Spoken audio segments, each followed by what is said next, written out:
இன்றைய நாளிலும் ஆண்டவராய் இயேசு கிறிஸ்து நம்மோடு பேசும்படியாக, நமக்கு கற்றுக் கொடுக்கும்படியாக, ஆவியானவர் மூலமாக தெரிந்து கொள்ளும்படியாக கொடுக்கிற சத்தியம் எது கர்த்தருக்கு பிரியமானதுங்கிறதுல கடைசி காரியம்.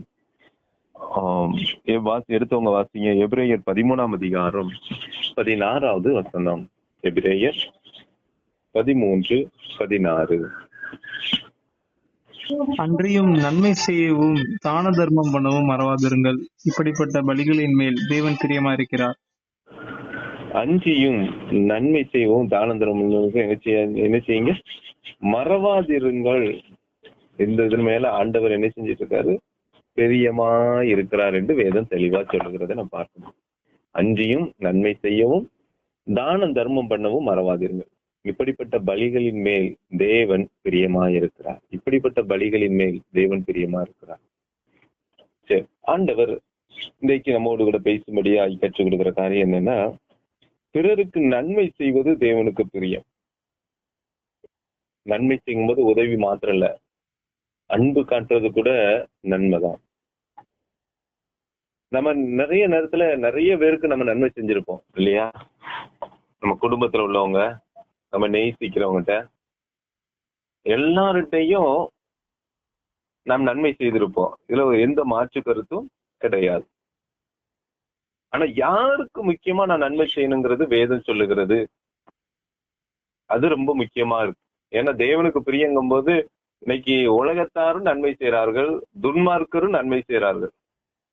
தனக்கு பிரியமானவங்களுக்கு எல்லாருமே நன்மை செய்யறாங்க. அவன் எவ்வளவு பெரிய பாவியா இருந்தாலும் சரி, அவன் தன் பிள்ளைக்கு, தன் மனைவிக்கு நன்மை செய்வான். அவன் உலகத்திற்கு அல்லது மற்ற பிறருக்கு எதிராக நடந்தாலும் குடும்பத்திற்கு நன்மை செய்வான். அந்த நன்மை குறித்து ஆண்டவர் சொல்லல. வேதம் அப்படிப்பட்ட ஒரு நன்மையை கற்றும் கொடுக்கல. ஆண்டவர் வார்த்தை அதுக்கும் முக்கியத்துவம் கொடுக்கல. ஏனென்று சொன்னா, நீங்க நன்மை செய்யறவர்களுக்கே நன்மை செய்யறதுனால உங்களுக்கு என்ன லாபங்கிறதான் ஆண்டவர் கற்றுக் கொடுக்கிறார். அப்ப நான் யாருக்கு நன்மை செய்வது கர்த்தருக்கு பிரியம், எந்த நிலைமையில இருக்கிறவங்களுக்கு நான் நன்மை செய்ய வேண்டும் என்று சொல்லி ஆண்டவர் இன்னைக்கு நம்மோடு கூட பேசுகிற காரியத்தை நம்ம பார்க்கலாம். எடுத்தவங்க வாசிங்க. மத்தேயு 5ஆம் அதிகாரம் 44வது வசனம். மத்தேயு 5ஆம் அதிகாரம் 44ஆம் வசனம்.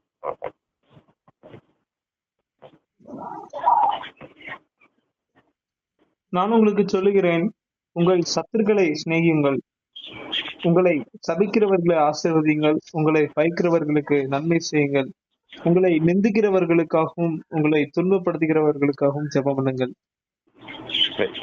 இப்ப இந்த மத்தேயு 5:44 சொல்லப்பட்டது எல்லாமே நன்மைதான். நாம் செய்ய வேண்டிய நன்மை, அதான் முக்கியம். நம்ம நன்மைங்கிறது ஒரு தேவையில்லாத தேவைகளை கொடுக்கறது மாத்திரம் நன்மை இல்லை. ஆனா ஆண்டோடைய வார்த்தை தெளிவா சொல்கிறது, நாம் செய்ய வேண்டிய நன்மைகளை குறித்து, உங்கள் சத்துருக்களை சிநேகிப்பது நன்மை, உங்களை சபிக்கிறவர்களை ஆசீர்வதித்து நான் ஜெபிக்கணும். யாருக்கு நன்மை செய்யணுங்கிறத முக்கியமா அண்டர்லைன் பண்ணி வச்சிருக்கு வேதத்தின் அடிப்படையில பார்க்கும்போது. ஆண்டவர் யாருக்கு நன்மை செய்யறத சொல்றாரு, யாருக்கு நன்மை செய்யறவங்களுக்கு, பகைக்கிறவர்கள், அதான் முக்கியம். இப்ப நமக்கு அதுக்கு கீழே நீங்க வாசிங்கன்னா ரொம்ப தெளிவா சொல்லணும். 45 வசனம் சொல்லுது, இப்படி செய்வதனால் நீங்கள் பரலோகத்திற்கு உங்கள் பிதாவுக்கு எப்படி இருப்பீங்களா, எப்படி இருப்பீங்கன்னு சொல்லப்பட்டிருக்கு. 45வது வசனம், இப்படி செய்வதனால் நீங்கள் பரலோகத்தில் இருக்கிற உங்கள் பிதாவுக்கு பிள்ளராய் இருப்பீங்க. பிள்ளை நீ அப்படிங்கிறாரு, இதுதான் பிள்ளைங்கிறாரு. உங்களுக்கு பகைக்கிறவர்களுக்கு நீ நன்மை செய்ய, அவ்வளவுதான் எதிர்பார்க்க. ரொம்ப முக்கியமான ஒரு காரியம். நன்மை செய்வது யார் வேணாலும் செய்வாங்க. அந்த உலகத்துல அநேகர் நன்மை செய்யறாங்க. நான் மறுபடியும் அதான் அட்ரஸ்ல, துன்மார்க்கர் கூட நன்மை செய்யறாங்க, வஞ்சகம் செய்யறவர்கள் கூட நன்மை செய்யறாங்க. ஆனால் அவங்களுக்கு பிடித்தவர்களுக்கும் அவங்களை நேசித்தவர்களுக்கும். ஆனா தேவனுடைய பிள்ளைகள் செய்ய வேண்டிய நன்மை என்னன்னா, உங்களை பகைக்கிறவர்களுக்கு நன்மை செய்யணும். அதுதான் சொல்லி, இப்படி செய்வதனால் நீங்கள் பரலோகத்தில் உங்க பிதாவுக்கு புத்திரராய் இருப்பீர்கள். எல்லாரையும் ஒரே போல நேசித்து எனக்கு நன்மை செய்ய ஒரு வாய்ப்பு கிடைச்சிருக்கு, நான் அதை செய்யணும். வேதம் யாருக்கெல்லாம் நன்மை செய்ய சொல்லி இருக்கிறதோ, அதுக்காண்டி குடும்பத்தில் உள்ளவங்ககிட்ட நன்மை செய்யக்கூடாதுல்ல. இது ஆல்ரெடி நம்முடைய என்ன சொல்லணும், அது ஒரு சரீரத்துல ஊறினது ஒன்றுதான். குடும்பத்துல உள்ளவங்களுக்கு நம்ம எந்த சுச்சுவேஷன்லயும் உதவி செய்கிற அந்த மனப்பக்குவம் எல்லாருக்கும் உண்டு. ஆனா இந்த செயல்பாடு நம்மகிட்ட இருக்காது, அதுவும் எல்லா நேரத்திலயும் இருக்காது. அப்போ நமக்கு ஒரு வாய்ப்பு கிடைக்கும் போது பகைக்கிறவங்க கூட நம்ம என்ன செய்யணுமா, நன்மை செய்யணுங்கிறாரு. ஏன்னா பகைக்கிறவங்களுக்கு நன்மை செஞ்சாதான் அது தேவ சமூகத்துல அது பிரியமா என்ன செய்யுமா இருக்குங்கிறத ஆண்டவர் கற்றுக் கொடுக்கிறார். அதே போல அதுல ஏன் அந்த பகைக்கிறவங்களுக்கு நன்மை செய்யணுங்கும் போது ஆண்டவர் சொல்றாரு, 46ஆம் வசனத்தை பாருங்க. உங்களை சிநேகிக்கிறவர்களே நீங்கள் சிநேகிப்பீர்களானால் உங்களுக்கு பலன் என்ன? ஆயக்காரரும் அப்படியே செய்கிறார்கள் அல்லவா? ஆயக்காரரும் அப்படியே செய்றாங்க. ஆண்டவர்கிட்ட தூரமா போறவங்களும் அப்படிதான் செய்யறாங்க. நீனும் அதே இதை செய்யனா ஒரு பிரயோஜனம் இல்லை, ஒரு பிரயோஜனம் இல்லை. அதனால்தான் அன்னைக்கு ஆண்டவர் சொல்லுகிறார், இன்னைக்கு கற்றுக் கொடுக்கிற மிக முக்கியமான சத்தியம் அதுதான். உங்களை சிநேகிப்பவர்களே நீங்க சிநேகிக்கிறதுனா உங்களுக்கு பலனே இல்லை. என்ன பலன் சொல்லுங்க அப்படிங்கிறாரு. பதில் செஞ்சாச்சு, அவன் எனக்கு நன்மை செய்யறான், நானும் பதில் நன்மை செய்யறேன். இதுல உனக்கு ஒரு பெனிஃபிட்டும் தேவ கரத்துல இருந்து என்ன எப்படி எதிர்பார்ப்பீங்க? நம்முடைய கடமையை செஞ்சிருப்போம், அவ்வளவுதான். பலன் வர்ற அளவுக்கு கடமை செய்யறது ஒண்ணுமே இல்லை. நீங்க இன்னைக்கு ஒரு கல்யாண வீட்டுக்கு 1000 ரூபாய் செஞ்சீங்கன்னா அவங்க பாப்பாங்க, பெரட்டி பாப்பாங்க, நீங்க எவ்வளவு செஞ்சிருக்க, 1000 ரூபாய் செஞ்சிருக்கானா, அப்ப அவனும் 1000 ரூபாய். இதனால என்ன பெனிஃபிட்? கர்த்தருடைய கரத்துல இருந்து என்ன நன்மை வரும்? அதனாலதான் சொல்லுது, நான் செய்யற காரியம் நீ கர்த்தரிடத்துல இருந்து நன்மை கொண்டு வர செய்யணும். அப்ப யாருக்கு செய்யணும்? எங்களை பகைக்கிறவர்களுக்கு. அது எப்படி பகைக்கிறவர்களுக்கு நான் எப்படி நன்மை செய்வது? ரோமர் 12ஆம் அதிகாரம் 20ஆம் வசனத்தை வாசிங்க. ரோமர் 12:20. அன்றியும் உன் சத்துரு பசியாய் இருந்தால் அவனுக்கு போஜனம் கொடு, அவன் தாகமாய் இருந்தால் அவனுக்கு பானம் கொடு. நீ இப்படி செய்வதனால் அக்கினி தழலை அவன் தலையின் மேல் குவிப்பாய். விளங்குதா? எந்த நேரத்துல நான் சத்துருக்கு நான் செயல்படுத்த, அவனுக்கு என்ன பகைக்கிறவங்களுக்கு நான் எப்போது நன்மை செய்யனா, அவன் ஒரு எதிர்பார்ப்போடு தேவையோடு நின்று இருக்கும் பொழுது நீ அந்த வாய்ப்பை பயன்படுத்தி கொள்ளுங்கிற. புரியுதா புரியலையா? பகைக்கும் போது நேசிக்கிறேன்னு சொன்னா அவன் கூட கொஞ்சம் தான் கோவப்படுவான். புரியுதா? இவனுக்கு ஒரு தேவையோடு இருக்கும் போது இவன் என்னெல்லாம் இப்படி பண்ணுனா இவனுக்கு தேவைதான்னு நினைக்க கூடாது. விளங்குதா விளங்கலையா? ஆண்டவர் அதைத்தான் சொல்றாரு. ஏன்னா அதுக்கு முந்தின வசனம் சொல்லுது. 19ஆம் வசனம் என்ன சொல்லுதுன்னு பாருங்க. 19ஆம் வசனம் என்ன சொல்லுது? ரோமர் 12:19. பிரியமானவர்களே, பழி வாங்குதல் எனக்குரியது, நானே பதில் செய்வேன் என்று கர்த்தர் சொல்கிறார் என்று எழுதியிருக்கிறபடியால் நீங்கள் பழி வாங்காமல் கோபாக்கினைக்கு இடம் கொடுங்கள். நீ ஜட்ஜ்மெண்ட் பண்ணண்டாம். ஆண்டவர் சொல்ல, ஜட்ஜ்மெண்ட் பண்றது என் வேலை, தீர்ப்பு எழுதாதங்கிறாரு. இவன் தேவைதான், என்னை என்ன பாடுபடுத்தினாங்க, என்னை என்ன இதுக்கு என்னெல்லாம் என்னை செஞ்சாங்க, இன்னைக்கு அனுபவிக்காங்கன்னு சொல்லாதீங்கிறாரு. உனக்கு அந்த இடத்துல ஒன்ன இன்னைக்கு உயர்த்தி என்ன பாரு, எவ்வளவு கீழே தள்ளாங்க, இன்னைக்கு என்ன ஆண்டவர் உயர்த்தி வச்சிருக்காரு, இன்னைக்கு அவங்க கீழே கிடக்காங்கன்னு ஒரு நினைவுகள் உன் வாழ்க்கையில நிச்சயம் மனதுல துளி அளவு கூட வந்துடக்கூடாது. அதான் ஆண்டவர் சொல்றாரு.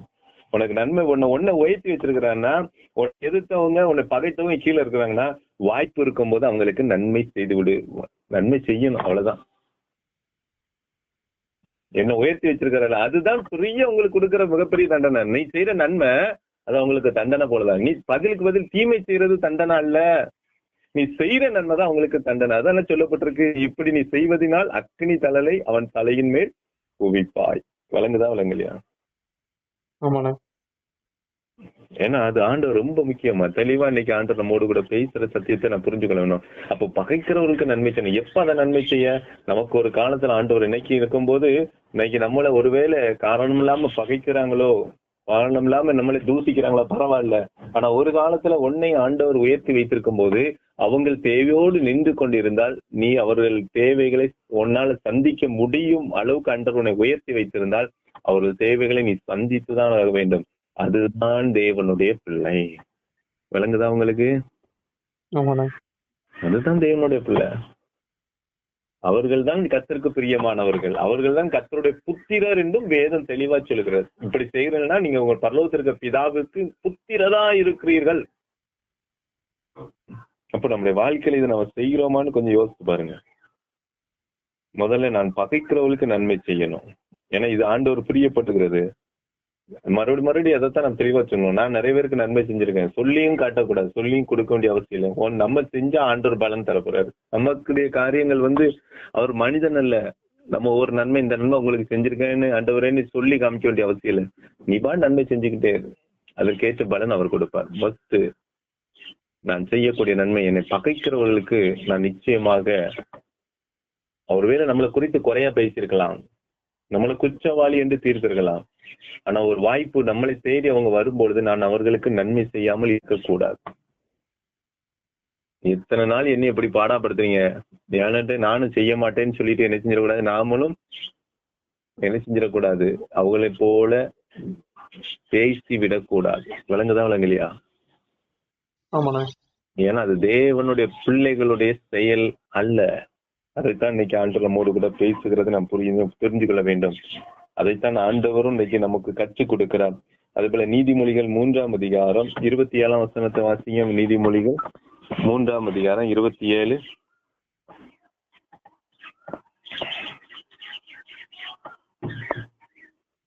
நன்மை செய்யும்படி உனக்கு திராணி இருக்கும்போது அதை செய்யத்தக்கவர்களுக்கு செய்யாமல் இராது. நன்மை செய்யும்படி உனக்கு திராணி இருக்கும்போது அதை செய்யத்தக்கவர்கள் செய்யாமல் என்ன செஞ்சிடாத. ஒவ்வொரு காரியத்திலும், ஏன்னா இன்னைக்கு நிறைய நேரத்துல நம்ம எல்லா நேரத்திலையும் யாருக்கெல்லாம் அப்படி கொடுக்கணும்னு சொல்லி ஆண்டவர் விரும்புறான்னா, உபாகமம் 15:11 வாசிங்க. உபாகமம் 15:11.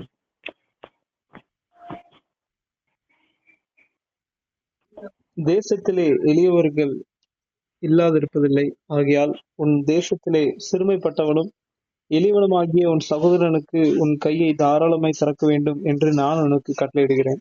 ரைட். அடுத்த யாருக்கு நான் ஹெல்ப் பண்ணணும்? எளியவர்கள், சரிதானா? தேவையோடு இருக்கிறவங்க. இது யாரா வேணாலும் இருக்கலாம், நம்மளை பகைக்கணும்னு அவசியம் இல்லை. ஒருவேளை நம்மளை சுற்றில இருக்கிறவங்க எல்லாருடைய காரியங்களும், ஒருவேளை எனக்கு வாய்ப்பு இருக்கும் பொழுது நம்மளால முடிஞ்சதுன்னா ஒரு சின்ன ஒரு காரியம், ஒரு சின்ன பண உதவியோ, நம்மளால முடிந்த ஒரு காரியம், சின்ன ஒரு ஹெல்ப், ஒரு கடைக்கு போறது கூட இன்னைக்கு அவங்களுக்கு வழியில ஹெல்ப் பண்ணலாம், தப்பு கிடையாது. அதாவது எந்த சூழ்நிலையும் அவங்களுக்கு போறதுக்கு வாய்ப்பு இல்லாத ஒரு பட்சத்துல எதையும் செய்யறதற்கு அவங்களுக்கு வழி இல்லாத ஒரு சுச்சுவேஷன் இருக்கும்போது அப்படிப்பட்டவங்களுக்கு நான் ஹெல்ப் பண்ண வேண்டும். விளங்குதான் விளங்கலையா? ஆமாண்ணா. அதைத்தான் சொல்லுவோம், தேசத்திலே சிறுமைப்பட்டவனும் எளியவனுமாகிய உன் சகோதரனுக்கு உன் கையை தாராளமாய் திறக்கவன ஹெல்ப், உதவி செய்யணும். அதே போல எஸ்தர் 9:22 வாசிங்க. எஸ்தர் 9:22.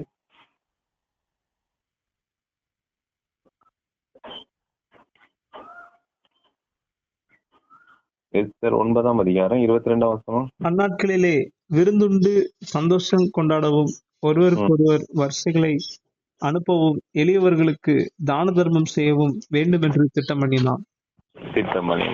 சரிதான். விருந்துண்டு சந்தோஷம், அதாவது பண்டிகை நாட்கள்ல இன்னைக்கு நிறைய நேரத்துல நம்ம பண்டிகை வரும்போது, வீட்டுல ஃபங்க்ஷன் வரும்போது நம்ம எவ்வளவோ செலவு பண்றோம், சந்தோஷமா கொண்டாடுறோம். நடக்கா இல்லையா?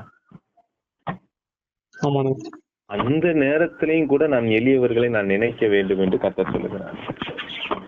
நம்மளை போலதானே அவங்களும் ஒருவேளை வழி இல்லாதவங்க, பண தேவையில்லைங்க, புது ட்ரெஸ் எடுக்கிறதுக்கு வழி இல்லாதவங்க, ஒருத்தருக்காவது நம்மளால முடிஞ்சது ஒருத்தருக்காவது நாம் செய்கிற ஒரு குணம் நம்முடைய வாழ்க்கையில என்ன செய்யணும், இருக்கணும்னு சொல்லி ஆண்டவர் விரும்புகிறோம். புரியுதா புரியலையா? நம்மளை மாத்திரம் யோசிச்சுட்டு நான் மாத்திரம் கரெக்டா இருக்கிறேன்னு பார்க்கக்கூடாது. நம்மளை சுற்றிலும் சில காரியங்கள் இந்த நேரத்துல யாருக்காவது ஏதோ ஒரு விதத்துல எனக்கு உதவி செய்யறதுக்கு வழி இருக்கான்னு பாருங்க. நம்ம ஒரு சின்ன வார்த்தை பேசுறதுனால அவங்களோட வாழ்க்கையில ஒரு உயர்வு கிடைக்கும், ஒரு ரெக்கமெண்ட் பண்றதுனால, இப்ப நான் இருக்கிற ஒரு இடத்துல ஒரு ரெக்கமெண்ட் பண்ணா இவங்களுக்கு ஒரு வாய்ப்பு கிடைக்கும்னா நான் அதை பண்ணலாம், தப்பு கிடையாது. புரியுதா புரியலையா? அதைத்தான் இன்னைக்கு ஆண்டவர் சொல்லுகிறார். இன்னைக்கு அதுதான் ஒவ்வொரு காரியத்திலையும் நம்ம எப்படி நடக்கணும் இருக்கணுங்கிறது ஆண்டவர் தெளிவா நமக்கு இன்னைக்கு பேசுற ஒரு காரியம். 2 முக்கியமான நபர்களுக்கு நாம் கண்டிப்பா செய்யணும். ஏன்னா இந்த பூமியில இந்த 2 பேரையும் நாம் சந்திப்பது உண்டு. நம்ம குடும்பத்தார் நம்ம கூட இருப்பாங்க, எப்பனாலும் பண்ணிக்கிடுவோம். ஆனா பூமியில இருக்க வரைக்கும் இந்த எளியவர்களும் பகைக்கிறவர்களும் நம்முடைய வாழ்க்கையில உண்டு. இந்த இருவருக்கும் நான் செய்யும் பொழுது அங்க நான் தேவனுடைய பிள்ளைங்கிறத நான் நிரூபிக்கிறேன். அதே மாதிரி வசனம் சொல்லுகிறது, ஏழைக்கு இறங்குகிறவன் கர்த்தருக்கு கடன் கொடுக்கிறான். ஏழைக்கு இறங்குனா அவன் நினைச்சுவான், கர்த்தருக்கு கடன் கொடுக்கிறான், அவன் கொடுத்ததை அவர் திரும்ப கொடுப்பான். உனக்கு வேணும்னா நீ தான் அதை செய்யணும். ஆண்டவர் இடத்துல இருந்து உனக்கு ஆண்டவர் இடத்துல இருந்து நன்மை வேணும்னா நீ அதை செய்யணும். அந்த கூட வாசிங்களேன், நீதிமொழிகள் 19:17 வாசிங்க. ஏழைக்கு இறங்கிறவன் கர்த்தருக்கு கடன் கொடுக்கிறான். அவன் கொடுத்ததை அவர் திரும்ப கொடுப்பார். நீ யாருக்கு கொடுக்கறது யாரு திரும்ப கொடுப்பான்?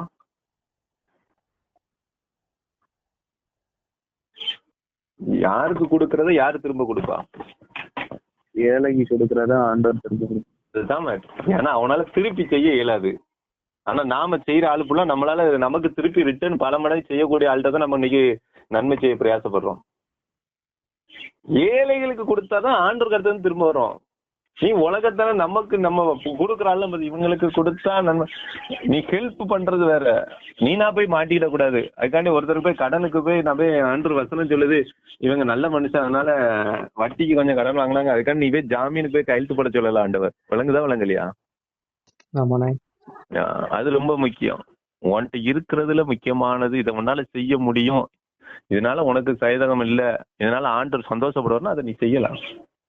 நம்மளே யோசிச்சுக்கிட்டு அப்ப ஆண்டவர் சொல்லியிருக்காருன்னு சொல்லிட்டு அப்ப என்ன செய்யணும், இவங்களுக்கு சப்போர்ட் பண்ணுவோம்னு சொல்லிட்டு நினைச்சிரு. உன்கிட்ட இருக்கிறத கொடுக்க ஜாமீன் போட்டு நானும் உங்களுக்கு சப்போர்ட் பண்றேங்கிறத செய்யும் போது அது என்னைக்குனாலும் பிரச்சனை வரும். விளங்குதா விளங்கலையா? ஆமாண்ணே. அதனால ரொம்ப கவனம். உன்னால முடியும்ல. ஒருவேளை நம்மகிட்ட இருக்கிற காரியங்கள் நிறைய இருக்கு. நம்ம சின்ன ஒரு காரியம் நம்ம வீட்டுல விளைகிற இருக்கு, அதே மாதிரி நம்மகிட்ட இருக்கிற பொருள் இருக்கு, அல்லது நம்மகிட்ட ஒரு பண உதவி இருக்கு, ஏதோ ஒருத்தர் தேடி வரும்பொழுது நம்ம கொஞ்சம் யோசிச்சு பாரு, வேதத்தின் மாதிரி யோசிச்சு பாரு, இந்த நபருக்கு கொடுத்தா இது அவங்களுக்கு பிரயோஜனமாகுமா? இன்னைக்கு நிறைய நேரத்துல தான தர்மம் எடுக்க வராங்க இல்லையா? அநேகர் வராங்களா இல்லையா? என்ன யோசிக்கிறீங்களா? புரியலையா? தான தர்மம் எடுக்கணும்னா தெரியுதா அவங்களுக்கு? அதான் கேக்குறேன். அப்போ அவங்களுக்கு நம்ம கொடுக்கறோம், ஆனா எல்லாரும் சரியா பயன்படுத்துறாங்களாங்கும் போது நிறைய நேரத்துல இல்ல. இப்படிதான் ஒரு நம்ம எங்களோட ஊருக்குள்ள ஒருத்தர் வருவார், ஒரு வயசான தாத்தா, சோப்பு கலர் சட்டை போட்டு கம்பவுண்ட், ஒருத்தர் ரூபா பிரிஞ்சோடனே நேர டாஸ்மார்க்ல தான் போய் நிக்கிறாரு. இப்ப நான் அவருக்கு ஹெல்ப் பண்ணதுனால உதவி பண்றதுனால ஏதாவது அவங்களுக்கு பிரயோஜனம் இருக்கா? விளங்குதா உங்களுக்கு? நான் அப்படி அவனால ஹெல்ப் பண்ணிருக்கிறேன். அதை ஒரு நாள் பார்க்கும்போது பாத்தீங்கன்னா டாஸ்மார்க் அந்த சைட்ல போகும்போது அவர் உட்காந்து ஒரு மரத்தடியில உட்காந்து அழகா இருக்காரு. இன்னைக்கு என்ன கலெக்ஷன் ஆகுதோ அதை கொண்டு போய் அப்போ நமக்கு ஆண்டவர்கிட்ட கேட்கணும், ஆண்டவரே இப்ப நான் அந்த கொடுக்குற ஹெல்ப் இதனால உம்முடைய நாம இதுல மகிமைப்படும்படியா இருக்கான்னு இருக்கு. சில காரியங்களை நம்ம ஆராய்ந்து நம்ம செய்ய வேண்டியது அவசியம். ஆனா எளியவர்களுக்கு, நமக்கு தெரிஞ்ச எளியவருக்கு, அதனாலதான் ஆண்டவர் சொல்றாரு உன் பக்கத்துல இருக்கவங்களுக்கு நீ கொடுத்து மயிலுங்கிறார் இல்லையா? தேசத்துல எளியவர்கள் இல்லாம இல்ல, இந்த இடத்துல போகும்போது இந்த இடத்துல நமக்கு தெரிஞ்சு நிறையவே எளியவங்க இருக்கங்க தான் செய்றாங்க. ஏழைன்னா பண கஷ்டம் மாத்திரம் இல்ல, ஏதோ ஒரு விதத்துல அவங்க கஷ்டப்பட்டு இருக்கலாம். விளங்குதா விளங்கலையா? ஏதோ ஒரு விதத்துல ஒரு மன குழப்பத்துல துக்கத்துல இருக்கலாம், அதுவும் ஏழைதான். சந்தோஷம் இல்ல அப்படின்னா அவனும் ஏழைதான். தைரியம் இல்லைன்னா அவங்களும் ஏழைதான். அப்ப அவங்க எல்லாம் திடப்படுத்துற மாதிரி வார்த்தைகளை பேசுவது, பண தேவைகளை உதவுவது, அதே நேரத்துல ஏதோ ஒரு விதத்துல அவங்க எதிர்பார்ப்போடு இருக்கிற காரியத்துல நீ எந்தாவது ஒரு விதத்துல நீ ஹெல்ப் பண்ணதுக்கு பிரயாசப்படு. ஆண்டவர் இது ரொம்ப முக்கியமா எதிர்பார்க்கிற ஒன்று. அப்போ முதல்ல நான் பகைக்கிறவர்களுக்கு நன்மை செய்யணும், ரெண்டாவது நான் யாருக்கு உதவி செய்யணும்? எளியவர், அப்போ தேவை உள்ளவர்களுக்கு. அப்படிதானா? அடுத்தால யாருக்கு ஒரு உதவி செய்யலாம்? மொத்தம் 3 நபர்களுக்கு இந்த பூமியில உதவி செய்யலாம். ஒண்ணு பகைக்கிறவர்களுக்கு, ரெண்டாவது எளியவர்களுக்கு, மூணாவது யாருக்கு செய்யலாம்? வேதத்தின் அடிப்படையில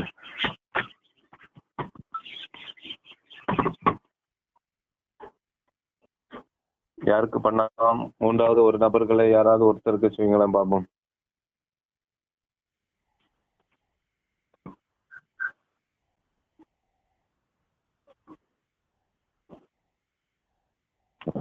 யாராவது சொல்ல முடியுமா? யாருக்காவது இருக்கலாமா? அது எல்லாமே எளியவர்கள் லிஸ்ட்ல வந்துருவாங்களா? என்னமா? துன்பப்படுகிறவர்கள். ஆமா, அது எல்லாமே எளியவர்களுக்கு. இப்பதானே சொன்னேன், ஏழைங்கும் போது பண தேவையில இருக்க மட்டும் இல்லைன்னு சொன்னேன்ல. இல்லையா? ஏன்னா நமக்கு தெரியணுங்கிறதுக்கு தான் சொல்றேன். ஏன்னா இதெல்லாம் நம்ம இவங்க ஹெல்ப் பண்ணணுமா அப்படிங்கிறது நமக்கு நிறைய தெரியல. இப்ப அது நினைவுல இல்லைன்னொடனே அப்போ இதெல்லாம் நம்ம மனசுல இல்ல. மைண்ட்ல நிக்கிறதே ஏழை எளியவங்களுக்கு மட்டும்தான் நம்ம மைண்ட்ல நிக்கிறது.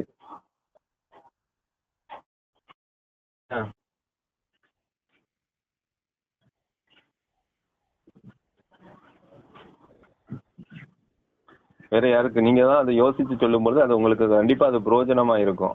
அதனால இது என்னைக்கும் உங்களுக்கு மரியாதை. இப்ப நான் வேகமா சொல்லிடலாம், ஆனா நினைவு இருக்காது. ஆனா நீங்க யோசிச்சு சொல்லும் பொழுது அது பிரயோஜனமா இருக்கும். விதவைகள் திட்டற்ற பிள்ளைகள் யாருக்கு? விதவைகள் திட்டற்ற பிள்ளைகள் இது எல்லாமே அந்த எளியவர்கள் லிஸ்ட்ல வந்துருவாங்க. அவங்க எல்லாம் தேவை உள்ளோடு தானே இருக்காங்க. ஆமா இல்லையா? அடிமைப்பட்டவங்க, எப்படிமா அடிமையா இருக்காங்க, எல்லாருமே அந்த லிஸ்ட் ஹெல்ப், அதாவது ஏதோ ஒரு விதத்துல அவங்க தேவையோடு இருக்கவங்க, ஏழை எளியவர்கள் விதவைகள் எல்லாமே.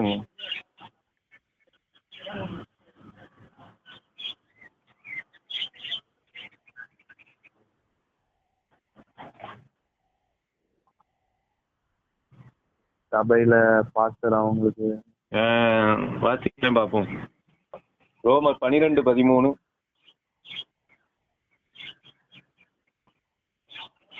ரோமர் 12:13.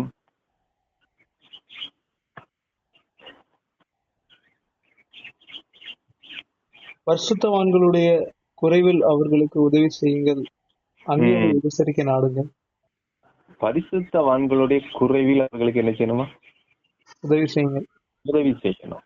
எந்த இடத்துல ஒருவேளை இன்னைக்கு கொடுக்கறவங்களுக்கே நம்ம கொடுக்க போறோம் இல்லை, யாரு குறைவோடு இருக்கிறாங்கிறத கொஞ்சம் கவனிக்கணும். ஊழியர் செய்யறவங்கள பார்க்கணும். இன்னைக்கு கஷ்டப்பட்டு செய்யற ஊழியர்கள்லாம் நிறைய பேர் இருக்கிறாங்க இல்லையா? நம்ம உங்களுக்கு தெரிஞ்சிருக்கணும் பாஸ்டருடைய காரியங்களை. இன்னைக்கு எத்தனையோ காரியத்துல மற்ற ஊழியத்துக்கு நம்ம உதவி செய்யலாம், தப்பு கிடையாது. ஆனா ஆண்டவர் எதிர்பார்க்கிற காரியத்தை நம்ம கொஞ்சம் புரிஞ்சுக்கணும். அதான் சொல்ல பரிசுத்தவான்களுக்கு உதவி செய்யுங்கன்னு போடல, அதுல என்ன கொடுத்துருக்கு? குறைவில். பரிசுத்தவான்களுக்கு குறைவில் அவர்களுக்கு என்ன செய்யணுமா? உதவி. அதே மாதிரி ரோமர் 15:25 வாருங்க.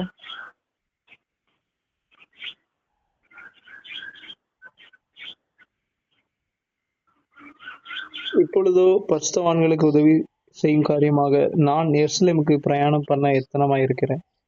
ஏன் இப்போ பவுல் சொல்ல பரிசுத்தவான்களுக்கு உதவி செய்யல ரொம்ப நான் என்ன செய்யறேன், உதவி செய்யும் காரியமாக நான் எருசலேமுக்கு பிரயாணமாக பண்ண போகிறேன் அப்படிங்கிறார். ஏன் அப்படி?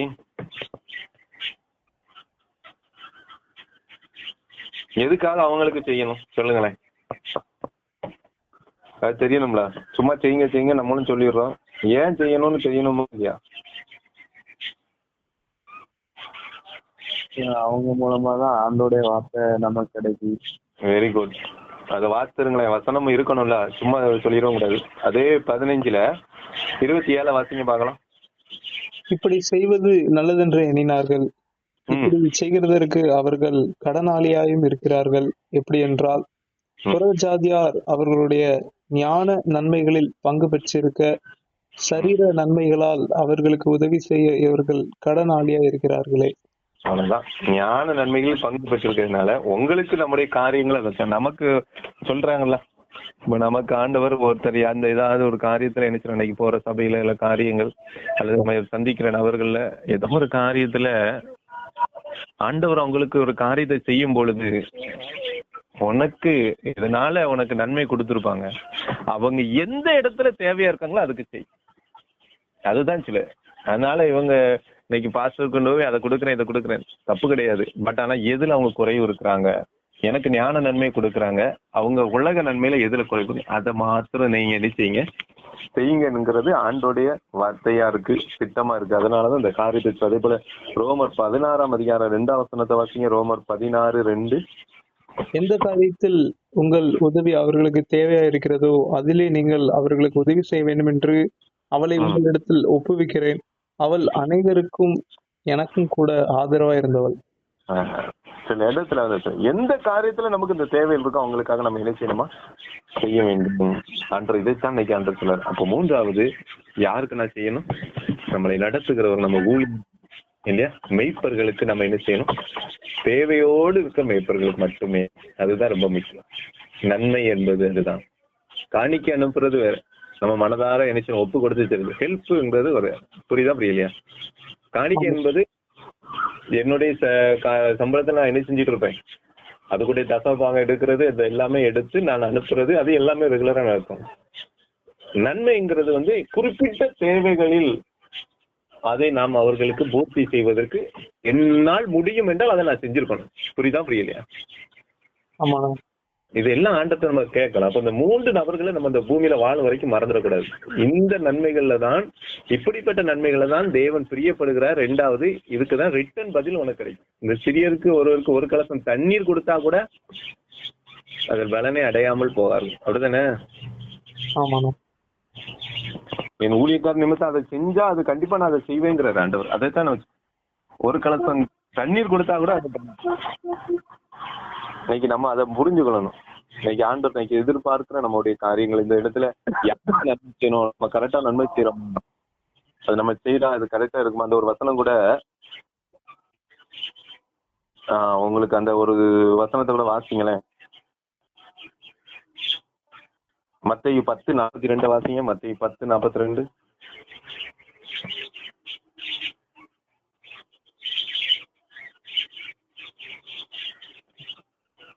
சீஷன் என்னும் நாமத்து நிமித்தம் இந்த சிறியரில் ஒருவனுக்கு ஒரு கலசம் தண்ணீர் மாத்திரம் குடிக்க கொடுக்கிறவனும் தன் பலனை அடையாமற் போகான் என்று மெய்யாகவே உங்களுக்கு சொல்லுகிறேன் என்றார். புரிஞ்சுட்டா? எல்லாத்துக்கும் நன்மை. இப்ப நல்லா சொல்லு பாருங்க, பகைக்கிறவர்களுக்கு நீ நன்மை செஞ்சன்னா நீ அவருடைய பிள்ளைங்கிறத நிரூபிக்கிற. எளியவர்களுக்கு நீ நன்மை செய்யும் போது அதை ஆண்டவர் கடனா ஏற்றுக்கொண்டு ரிட்டர்ன் உனக்கு கொடுத்துடுறாரு, திருப்பியும் கொடுத்துடுறாரு. 3வது, ஊழியர்களுக்கு நாம் கொடுக்கணும். தேவையோடு உள்ள ஊழியருக்கு நீ செய்யும் பொழுது சீசன் என்ன நாமத்து நிமித்தம் இந்த சிறியரில் ஒருவனுக்கு ஒரு கலசம் தண்ணீர் மாத்திரம் குடிக்க கொடுக்கிறவனும் தன் பலனை அடையாமல் போகான் என்று மெய்யாவே உங்களுக்கு சொல்லுகிறேன். அடையவே, அதாவது பலனை பெற்றுக்கொள்ளாம நீ இந்த இடத்துல போறது இல்லைங்கிறாரு. எப்படிப்பட்ட ஒரு காரியம் ஆண்டவர்! ரொம்ப கான்பிடண்டான ஒரு வார்த்தை. ஆனா இன்னைக்கு அதை செய்ய விடாம தேவன் இடத்துல இருந்து நன்மை பெறுவது எப்படின்னு நம்ம போய் போராடி ஜெபம் பண்றோம். ஆனா வழி கொடுத்திருக்கிறாரு இல்லையா? நான் தேவ பிள்ளைய எப்படி மாறணும், தேவன்கிட்ட இருந்து நான் நன்மை பெறணும் ஆண்டத்தை கேட்கிறேன். ஆண்டவர் உங்க பிள்ளைய என்னை மாற்றுங்கப்பா, நீங்க எனக்கு நன்மை தாங்கப்பா கேட்கிறேன். ஆனா வழியை கற்றுக் கொடுத்திருக்கிறாரு. நீ நன்மை செஞ்சாலே இது ஆட்டோமேட்டிக்கா வந்துருங்கிறாரு. என் பிள்ளையாவும் நீ மாறிடுவ, என் கரத்துல இருந்து நீ நன்மையை பெற்று என் கரத்துல இருந்து உனக்கு கிடைக்குங்கிறாரு. நீ உன் கரத்துல இருந்து தேவன் சொல்லுகிறபடி, வேதம் சொல்லுகிறபடி உன்னுடைய கரத்தை நீ திறக்கும் போது தேவ கரம் உனக்காக திறக்கப்படும். உண்மையா இல்லையா? உண்மைதானே? அதைத்தான் இன்னைக்கு ஆண்டவர் எதிர்பார்க்கிறேன். இன்னைக்கு நம்முடைய வாழ்க்கை இந்த தேவன் எதிர்பார்க்கிற நன்மையை நான் செய்கிறேன் நான் என்பதை கொஞ்சம் பாக்குறேன். இந்த 3 காரியங்களை நம்ம நன்மையை செய்யாம விட்டுறக்கூடாது. ஒண்ணு, பகைக்கிறவங்க தேவையோடு நிற்கும் பொழுது, தேவையில இருக்கும் போது அதனால நான் சந்தோஷப்படாம அவங்களுக்கு உதவி செய்யணும். 2வது, எளியவர்கள் எப்பொழுதும் உதவிக்கு பாத்திரரா இருக்கிற எளியவர்கள் அவர்கள் செய்யும் போது ஆண்டவர் என்ன செய்யணும், அவங்களுக்கு கொடுத்தது ஆண்டவர் ரிட்டர்ன் உனக்கு பல மடங்கா கொடுத்துருவார். அதே நேரத்துல ஊழியர்களுக்கு, தேவையோடு உள்ள ஊழியர்களுக்கு அதைத்தான் ஆண்டவர் சொல்றார். உங்களுக்காக சரீர நன்மை நம்மளுடைய காரியங்கள் இருக்கும் பொழுது உனக்கு ஞான நன்மையை கொடுக்குற, நமக்காக கொடுக்குறாங்கல்ல. நம்முடைய காரியங்கள்ல இன்னைக்கு எத்தனை பேர் என்ன செய்றாங்க? எத்தனையோ ஊழியர்கள் மூலமாய் ஆண்டவர் நமக்கு என்ன செய்றார், வார்த்தைகளை தந்து என்ன செய்றார், நமக்கு கூட இருக்கிறாங்க. அவருடைய காரியங்களை எல்லாம் என்ன செய்யணும். இன்னைக்கு திருச்சபையில இருக்கலாம், எங்கனாலும் இருக்கலாம், அவங்க யாரா வேணாலும் எதிர்பார்த்தோம். ஆனா அவங்களுக்கு ஒரு தேவைகள் இருக்கும்போது நம்ம என்ன செய்யணும், கண்டிப்பாக நம்மளால அந்த உதவியை செய்ய முடியும் என்றால் அதை நம்ம என்ன செஞ்சிடணும், செய்து விடணுங்கிறத ஆண்டவர் எதிர்பார்க்கிறார். ஏனென்று சொன்னால் ஆண்டவர் எதிர்பார்க்கிற காரியம் அதுதான். இப்போ நன்மை செய்யறது 2 முக்கியமான காரியத்தை அறிஞ்சு கொள்ளணும். 1, நான் நன்மை செய்யலட்டா அது எனக்கு என்னதான் மாறிடும். ஒரு வசனம் கூட வாசிங்க, யாக்கோபு 4:17 வாசிங்க. யாக்கோபு 4ஆம் அதிகாரம் 17ஆம் வசனத்தை வாசிங்க.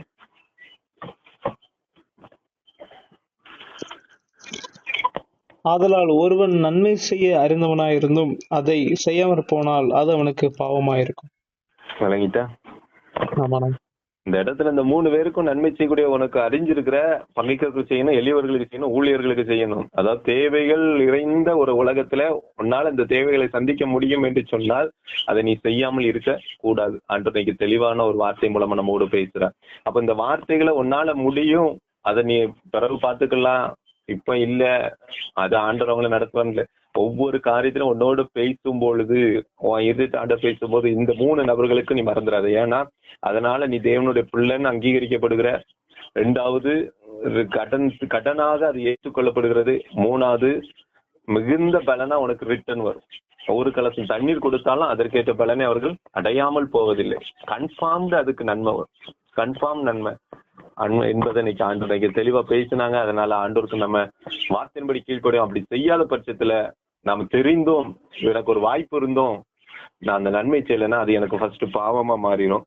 2வது நான் எப்படி அந்த நன்மை செய்யணும்னா, சங்கீதம் 37 3ஆம் வசனத்தை வாசிங்க. சங்கீதம் 37:3.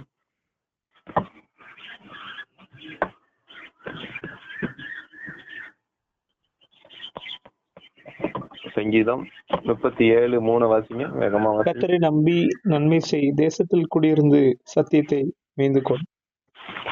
நீ செய்யற நன்மை யாரை நம்பி செய்யணும்? நான் இவங்களுக்கு செஞ்சேன், எனக்கு இவங்க செய்யலையே, இவங்க நன்மை நான் எவ்வளவு செஞ்சிருக்கேன், கடைசியில் இப்படி பண்ணுதாங்களேன்னு சொல்லக்கூடாது. விளங்குதா விளங்கலையா? ஆமாண்ணா.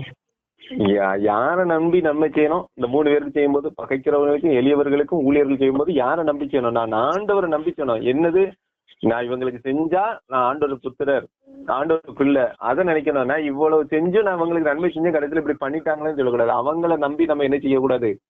நன்மையே செய்யக்கூடாது. நான் எவ்வளவு ஹெல்ப் பண்ணேன், கடைசியில பார்த்தே அப்படி இருக்காங்கன்னு சொல்லவே கூடாது. விளங்குதா விளங்கலையா? ஆமாண்ணே. நீ நன்மை செய்யாம விடக்கூடாது, இருக்கவும் கூடாது. அதாவது நன்மை செய்யாம இருந்துடவும் கூடாது. அதே நேரத்துல நன்மைய எப்படி செஞ்சிடவும் கூடாது, அவங்களுக்கு நான் ஏன் இஷ்டப்படியும் செஞ்சிடக்கூடாது. தேவனை நம்பி நன்மை செய். நான் ஆண்டவர் எனக்கு நன்மை தரணும்னு செய்யறேன், இவங்களை பார்த்து நீ நன்மை செய்யாது. நான் இவ்வளவு நன்மை செஞ்சிருக்கேன், அதனால அவங்க எனக்கு சார்பா பேசணும், என் கூட ஏதாவது நல்ல காரியத்துல என்ன உயர்த்தி பேசணும், என்ன பெருமையா பேசணும்னு நினைத்து விடாதீர்கள். ஆண்டவரை நம்பி நன்மை செய்யணும். அதே சங்கீதம் 37:27 வாசிங்க. தீமை விட்டு விலகி நன்மை செய், என்றைக்கும் நிலைத்திருப்பாய். அதுதான் முக்கியம். நீ நன்மை செய்யும் பொழுது தீமையோடு இருக்கக்கூடாது. நாம எப்படி இருந்துகிட்டு நன்மை செஞ்சா நமக்கு நல்லது கிடைக்கும்னு நினைச்சிடக்கூடாது. புரியுதா? விளங்குதா விளங்கலையா? ஆமாண்ணா. தீமை விட்டு விலகணும், அதே நேரத்துல கர்த்தரை நம்பி செய்யணும். புரியுதா புரியலையா? ஆமாண்ணா. இன்னைக்கு நம்ம அதை செய்யறோமான்னு பார்க்கணும். இன்னைக்கு நம்ம வாழ்க்கையில 2 காரியம், நன்மை செய்யறதுடைய காரியங்கள்ல நம்ம எப்படி இருக்கணும் அப்படின்னா, இன்னைக்கு நான் எப்படி வேணாலும், இன்னைக்கு அநேகர் அப்படித்தானே செய்யறாங்க. அநேகருக்கு நான் எப்படி இருந்துட்டு போறேன், நான் கொள்ளையடிப்பேன், லஞ்சம் வாங்குவேன், எல்லாம் வேணாலும் செய்வேன், பட் ஆனா நான் நினைச்சிருவேன் 4 பேருக்கு நல்லது செய்தேன், எனக்கு ஆண்டவர் அப்படி இல்லைன்னு என்னை அங்கீகரிக்கணும், எனக்கு ஆசீர்வாதத்தை தரணும்லாம் நினைக்க முடியாது. புரியுதா? நன்மை செய்யறதுன்னா இதுதான் வழி. நன்மை யாருக்கு செய்யணும், நன்மை செய்யலைன்னா என்ன ஆகும்? நன்மைங்கிற செய்யறதுக்கு இப்படிதான். 1 கர்த்தரை நம்பி நன்மை செய்யணும், 2வது பாவம் இல்லாம நன்மை செய்யணும். பாவத்துக்கு இடம் கொடுத்துட்டு நான் நன்மை செய்யறேன்னா அந்த நன்மை நீ உண்மையா நீ நன்மை செஞ்சிருந்தாலும் அது கர்த்தர் சமூகத்தை அங்கீகரிக்கப்படாது. விளங்கிட்டா விளங்கலையா? ஆமாண்ணா. அதுதான் வசனம் சொல்லுது, தீமை விட்டு விலகி நன்மை செய்யணும். அது ரொம்ப முக்கியம். அது ஆண்டு நம்ம இடத்துல எதிர்பார்க்கிற மிக முக்கியமான ஒன்று. தீமையை விட்டு விலகாம, பாவத்தை விட்டு விலகாம, நான் 4 பேருக்கு நல்லது செய்யறேங்கிறது என் குணத்தை சேஞ்ச் பண்ணாம, என்னுடைய செயல்பாடு கர்த்தருக்கு பிரியமா இல்லாம நான் எவ்வளவுதான் செய்தாலும் அது என்னுடைய வாழ்க்கையில தேவ சமூகத்துல அது தேவன் கருத்து நன்மையை பெற்றுக்கொள்வதற்கு வழியாக அது என்றைக்குமே அமையாது. அது தேவ புத்திரராக. அதனாலதான் ஆண்டவர். அதனால நான் எப்படி வேணாலும் இருந்துட்டு இருப்பேன், இதுல கசப்பை வச்சுக்கிட்டு நான் மத்தவங்களுக்கு நன்மை செய்ய முடியுமே பாக்கிறேன், இவனுக்கு செய்ய வேண்டியிருக்கு பாரு அப்படின்னு நம்ம மனசுல நினைச்சுக்கிட்டு நீ கோடி கோடியா கொடுத்தாலும் அது பிரயோஜனம் உண்டா? இல்லண்ணா. இல்ல. அதனால காரியம் இப்போ உங்களுக்கு விளங்கித்தான் இதுல. அப்ப யார் யாருக்கா நான் நன்மை செய்யணும், பகைக்கிறவர்களுக்கு நன்மை செய்யணும். ஏன் செய்யணும்னா அதனாலதான் நான் தேவனுடைய பிள்ளைங்கிறது நிரூபிக்கப்படுகிறோம். 2வது எளியவர்கள், தேவை உள்ளவர்களுக்கு அது என்ன தேவையில இருக்கிறாங்களோ அதுக்கேற்ற நன்மைகளை நான் செய்யணும். ஏன்னா அப்பொழுது ஆண்டவர் அதை ரிட்டர்ன் திருப்பி நமக்கு கடனாக ஏற்றுக்கொண்டு கொடுக்கிறாராம். 3வது ஊழியர்களுக்கு, நம்ம நடத்துறவர்களுக்கு அவங்களுடைய தேவைகளை நம்ம என்ன செய்யணும், உதவி செய்யணும். அப்பொழுது நம்ம ஒரு கலசம் தண்ணி குடிச்சா கூட, இந்த ஜஸ்ட் போகும்போது எப்படி கொடுக்குறாரு பாரு, உதவியில ஒரு கிளாஸ் தண்ணி அந்த இடத்துல போகும்போது கொஞ்சம் தண்ணி தாங்க அப்படின்னு கேட்டா கூட அந்த தண்ணி கொடுக்கறதுக்கு கூட ரிட்டர்ன் உனக்கு பதில் உண்டா? எப்படி கொடுக்குறாரு ஆண்டவர்? அப்ப இப்படிப்பட்டவங்க கொடுக்கும் பொழுது அதை கொஞ்சம் கூட மிஸ் ஆகாம நன்மை பெற்றுக்கொள்ள முடியும் கர்த்தருடைய கருத்துல இருந்து. நீ நன்மை செய்யலனா தெரிஞ்சும் இந்த 3 பேருடைய காரியத்தை நீ நன்மை செய்ய நீ மறுப்பாயானால் அது உனக்கு பாவமாக எண்ணப்படுங்கிறாரு. அப்ப நான் எப்படி நன்மை செய்யணும்? அப்ப நான் அந்த 3 பேருக்கு செஞ்சுட்டு தான் இருக்கேன்னா முதல்ல முக்கியமானது இவங்களை பார்த்து நான் நன்மை செய்யறேன். ஒரு நாள் நீ நன்மை செஞ்சவங்கள உனக்கு எதிராக இருந்தாச்சுன்னா இவங்களுக்கு போய் நன்மை செஞ்சேன்னு சொல்லக்கூடாது. நீ கர்த்தரை நம்பி நன்மை செஞ்ச, அவரு கரத்துல இருந்தா உனக்கு நன்மை வரணும். நீ இந்த காரியத்துல நீ அவங்களுக்கு இந்த நேரத்துல தேவைப்படும் பொழுது நீ அவர்களுக்கு நன்மை செய். 2வது, ஏன்னா பகைக்கிறவர்களுக்கு நன்மை செய்யணும், அது வேணும் இல்லையா? இல்லைன்னா எரிச்சல் வரும். இவங்களுக்கு எல்லாம் நான் எதுக்கு செய்யணும்? நீ ஆண்டரை நம்பி என் தேவன் எனக்கு சொல்லி இருக்கிறார், அதனால நான் நன்மை செய்யறேன். 2வது, நான் எப்படினாலும் இருந்துட்டு நன்மை செய்யங்க கூடாது. பரிசுத்தமா வாழ்ந்துதான் நன்மை செய்யணும். தேவனுக்கு பிரியமா வாழ்ந்துதான் நன்மை செய்யணும். அப்படிதான் ஒரு பிள்ளையா நீ அங்கீகரிக்கப்பட முடியும். ஆகவே இந்த வார்த்தையின் அடிப்படையில ஆண்டவர் சொன்னபடி நம்ம கீழ்ப்படுவோம். கர்த்தர் இந்த வார்த்தையை நம்மளை ஆசீர்வதிப்பாராக. கர்த்தர் தான் இந்த வார்த்தைகளை ஆசீர்வதிப்பாராக. கிருபை நிறைந்த அன்பு தகப்பனே, இந்த நாளிலும் நீர் எங்களோடு பேசின வார்த்தைகளுக்கு ஸ்தோத்திரம். எவ்வளவு பெரிய சத்தியம் இது! முன்னகட்டியெல்லாம் சொல்லி செயல்படல. ஆண்டவர் இப்பொழுதுதான் இந்த காரியத்தை கற்றுக் கொடுத்தார். நான் ஒரு ஆளுக்கு தான் எழுதி வச்சிருந்தேன், ஒரு நபருக்கு தான் எழுதி வச்சிருந்தேன், பகைக்கிறவர்களுக்கு நன்மை செய்யணும். ஆனா ஆண்டவர் அதுக்கப்புறம் 2 காரியத்தை நம்ம தியானிச்சுட்டு இருக்கும்போது தான் கற்றுக் கொடுத்தார். எப்படிப்பட்டவங்களுக்கு நீ நன்மை செய்யணும்னு சொல்லிட்டு. அதனாலதான் உங்கள்கிட்ட கேள்விகள்லாம் கேட்டு அந்த காரியத்துக்கு செயல்பட்டது. ஏன்னா இதை செய்யணுங்கிறார். பகைக்கிறவங்க நம்ம எதிராக நடந்தவங்க தேவையோடு வரும்போது நான் கண்டிப்பா செய்யணும். அப்பதான் நீ தேவனோட பிள்ளை. 2வது, எப்பொழுதுமே தேவையோடு இருக்கவங்க உண்டு. முன்பு நல்லா இருந்து உன்னை பகைச்சிட்டு இப்ப தேவையோடு இருக்கிறவங்க,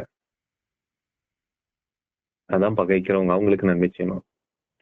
2 உள்ளவங்க எப்போதும் ஏழ்மையா இருப்போம், எப்போதும் ஒரு தேவையோடு இருக்கவங்களுக்கு நான் கண்டிப்பா நன்மை செய்யணும். 3வது, நமக்காக தேவனுடைய காரியங்கள்ல பிரயாசப்படுற மேய்ப்பர்களுக்கு, நமக்கு ஞான நன்மை தருவவங்களுக்கு எந்த விதத்திலாவது ஒரு கிளாஸ் தண்ணி கொடுத்தாதான் அது கூட பலன் உண்டு ஆண்டவர் சொல்றாரு. ஒரு கிளாஸ் தண்ணி கொடுத்தா கூட அது கேட்ட பலன் உண்டு.